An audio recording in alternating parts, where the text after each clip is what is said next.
Alors, il y a un autre sujet que j'aimerais bien mettre sur le tapis dans ce nouveau projet, cette sorte de croisade astrologique, cette reconquête, aussi cette purification de l'astrologie, c'est la question des femmes et des hommes. Les colloques ont montré,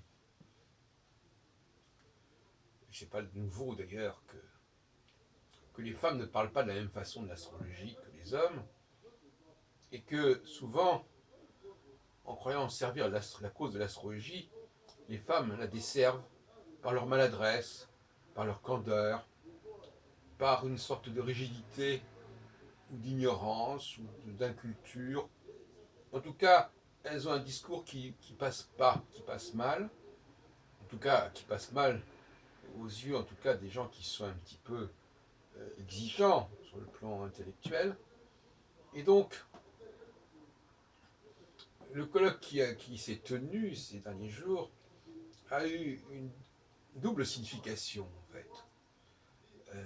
Parce que d'une part, il a traité, ce sont des femmes qui se sont exprimées, notamment Béatrice Croza, notamment Chantal de Poux, et notamment Denise Huat.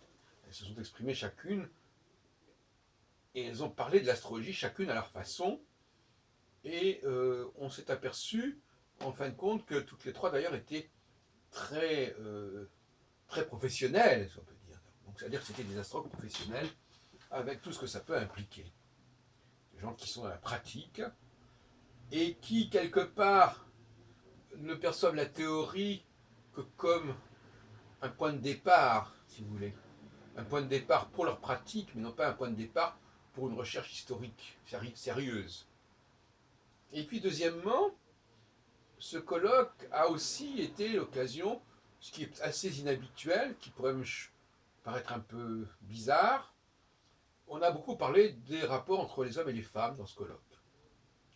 Cela dit, moi j'ai la faiblesse de penser que cette question du masculin et du féminin fait partie intégrante du champ de l'astrologie. Pour plusieurs raisons. D'une part parce que l'astrologie est cyclique et que dans une cyclicité, il peut y avoir des phases qui sont plus favorables aux uns qu'aux autres. Et donc c'est nécessaire qu'il y ait cette complémentarité, cette dualité, puisque les cycles eux-mêmes instaurent une certaine forme de dualité. Et puis aussi parce que il faut savoir si l'on traite, si on tient compte de cette question du genre quand on aborde des problèmes de psychologie. Est-ce qu'on peut faire abstraction du genre pour cerner une personnalité? Alors j'ai eu une discussion il y a 2 ans à peu près avec Didier Gélin et d'autres de son groupe à ce sujet, et on ne s'est pas entendu, d'ailleurs on s'est même disputé, parce que il considérait qu'il n'y avait pas pour l'astrologue à disposer d'un bagage particulier concernant la psychologie masculine ou la psychologie féminine pour faire de l'astrologie et pour interpréter un thème. Donc, voilà donc un sujet qui... donc, donc si vous voulez quelque part, ça sera aussi un troisième grand axe de notre recherche et de notre mobilisation et de notre croisade, que cette question du genre et aussi cette question euh, que les réunions, que la façon dont les femmes entendent défendre les couleurs à la cause de l'astrologie n'est pas forcément la même que la façon dont les hommes entendent le faire. Et ça, ce n'est pas uniquement au niveau, au niveau d'une certaine forme d'éducation, euh, c'est tout simplement quelque chose de très viscéral, de très instinctif. Ça ne fonctionne pas de la même façon. Donc voilà le troisième volet de notre campagne de 2016. Donc je récapitule.